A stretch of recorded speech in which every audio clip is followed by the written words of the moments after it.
মিশরকে পৃথিবীর অন্যতম প্রাচীন সভ্যতা হিসেবে ধরা হয়, যার ইতিহাস ৫,০০০ বছরেরও বেশি পুরনো। এই সভ্যতা বিজ্ঞান, গণিত, শিল্প, প্রশাসন ও ধর্মে অসাধারণ উন্নতি করেছিল। মিশরের ঐতিহাসিক ও সাংস্কৃতিক প্রভাব বিশ্বজুড়ে ছড়িয়ে আছে।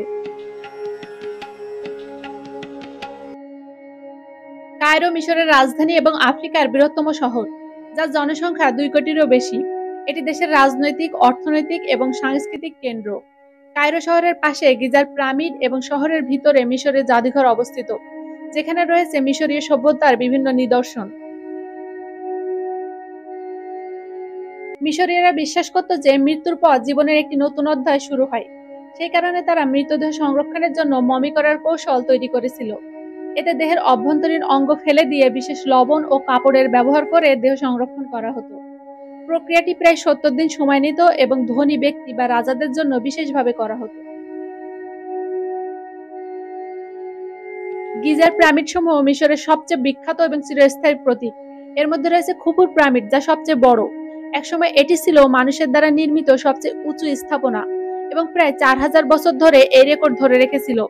এই পিরামিডগুলো রাজাদের সমাধি হিসেবে তৈরি করা হয়েছিল, যাতে তারা পরকালেও শান্তিতে থাকতে পারেন।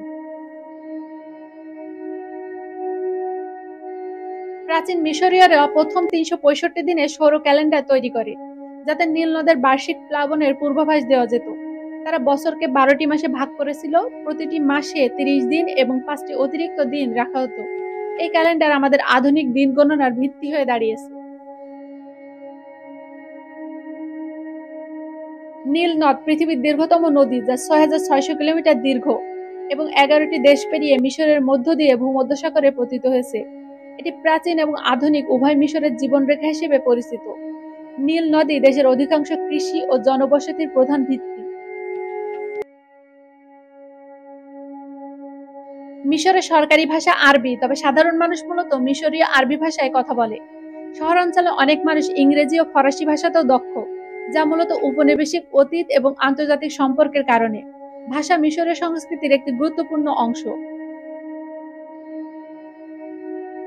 সুয়েজ খাল ভূমধ্যসাগরকে লোহিত সাগরের সঙ্গে যুক্ত করে এবং ইউরোপ ও এশিয়ার মধ্যে সবচেয়ে সংক্ষিপ্ত সামুদ্রিক পথ তৈরি করে।